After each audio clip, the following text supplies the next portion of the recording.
2026년 5월 6일 수요일 말씀 묵상 함께 시작합니다. 오늘 말씀은 창세기 36장 9절에서 43절까지 있는 말씀입니다. 함께 말씀을 묵상합니다. 세일 산간 지방에 사는 에돔 사람의 조상 에서의 족보는 다음과 같다. 에서의 아들들의 이름은 다음과 같다. 에서의 아내 아다가 낳은 아들은 이름이 엘리바스이고 에서의 아내 바스맛이 낳은 아들은 루우엘이다. 엘리바스가 낳은 아들은 대만과 오말과 스보와 가담과 그나스이다. 에서의 아들 엘리바스와 그의 첩 딥나 사이에서는 아들 아말렉이 태어났다. 이들은 에서의 아내 아다가 낳은 자손이다. 루우엘이 낳은 아들은 나핫과 세라와 삼마와 미사이다. 이들은 에서의 아내 바스맛에 낳은 자손이다. 에서의 아내 오홀리바마가 낳은 아들은 여우스와 얄람과 고라이다. 에서에게서 나온 종족들은 다음과 같다. 에서의 맏아들 엘리바스를 조상으로 하는 종족들은 대만과 오말과 스보와 그나스와 고라와 가담과 아말렉이다. 이들은 에돔 땅에 있는 엘리바스 종족들이다. 이들은 에서의 아내 아다가 낳은 자손이다. 에서의 아들 루우엘을 조상으로 하는 종족들은 나핫과 세라와 삼마와 미사이다. 이들은 에돔 땅에 있는 루우엘 종족들이다. 이들은 에서의 아내 바스맛이 낳은 자손이다. 에서의 아내 오홀리바마의 아들에게서 나온 종족들은 다음과 같다. 여우스와 얄람과 고라이다. 이들은 에서의 아내 오홀리바마가 낳은 아들들에게서 나온 종족들이다. 이들은 에서 곧 에돔의 아들들이다. 이들이 족장들이 되었다. 에돔 땅의 원주민들도 종족별로 갈리는데 각 종족의 조상들을 거슬러 올라가면 호리 사람인 세일의 아들들에게로 가서 닿는다.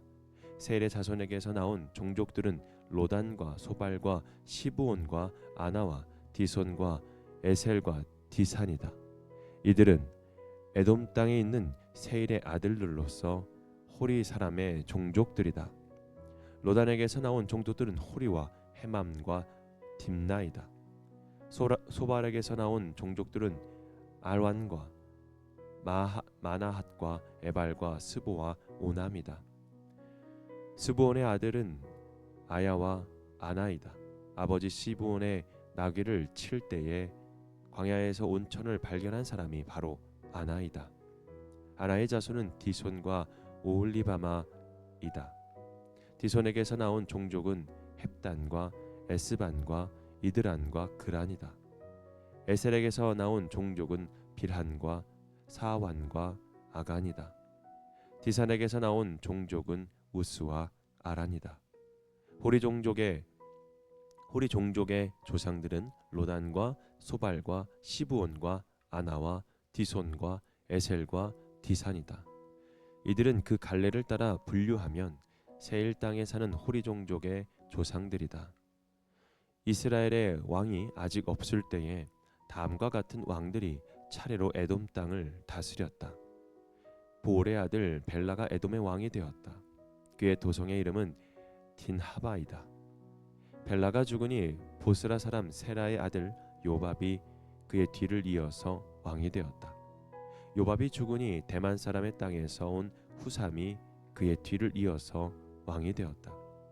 후삼이 죽으니 브닷의 아들 곧 모압 벌판에서 미디안 사람을 친 하닷이 그의 뒤를 이어서 왕이 되었다. 그의 도성의 이름은 아윗이다. 하닷이 죽으니 마스레가 출신 삼라가 그의 뒤를 이어서 왕이 되었다. 삼라가 죽으니 유프라테스 강가에 살던 르호봇 사람 사울이 그의 뒤를 이어서 왕이 되었다. 사울이 죽으니 악볼의 아들 바알 하난이 그의 뒤를 이어서 왕이 되었다. 악볼의 아들 바알 하난이 죽으니 그의 뒤를 이어서 하닷이 왕이 되었다. 그의 도성의 이름은 바오이다. 그의 아내의 이름은 무헤다벨인데 마드렛의 딸이며 메사합의 손녀이다.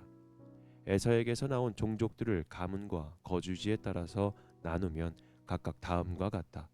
그 이름은 딥나와 알와와 여댓과 오홀리바마와 엘라와 비논과 그나스와 대만과 밉살과 막디엘과 이람이다. 이들이 에돔의 종족들이다. 종족들의 이름이 각 종족들이 살던 거주지의 이름이 되었다. 에돔 사람의 조상은 에서이다. 아멘.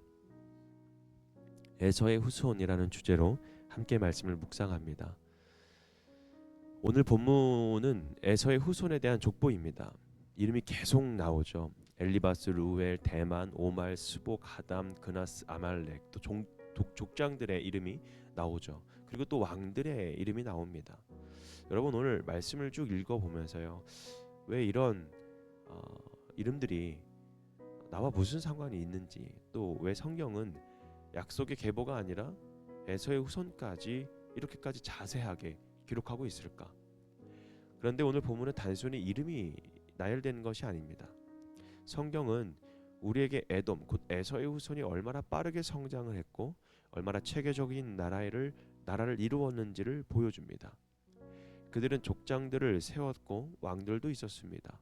심지어 31절은 이렇게 말했죠.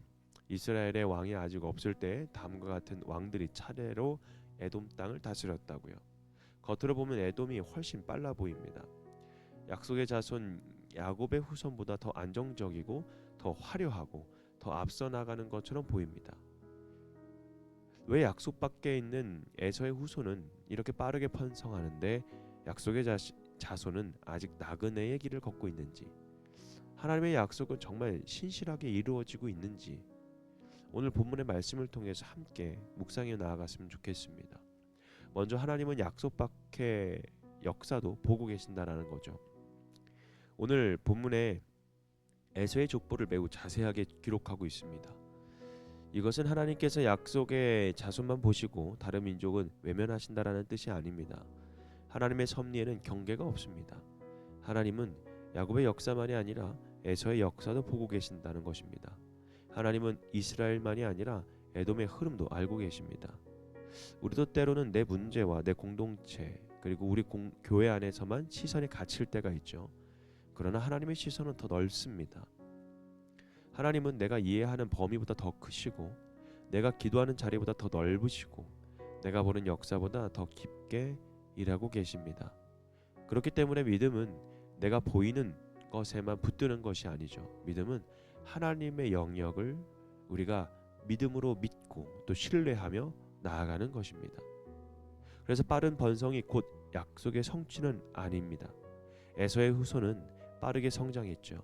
족장들이 생기고 왕들이 세워지고 땅에 이름을 남길 만큼 강한 민족이 됩니다. 반면 야곱의 후손은 아직 나라가 없습니다. 아직 왕도 없습니다. 그저 나그네의 길을 걷고 있습니다. 겉으로 보면 에서가 더 성공한 것처럼 보이죠. 그러나 성경은 우리에게 묻습니다. 빠르게 세워진 것이 반드시 하나님 앞에서 영원한 것인가? 화려하게 보이는 것이 반드시 약속의 길인가?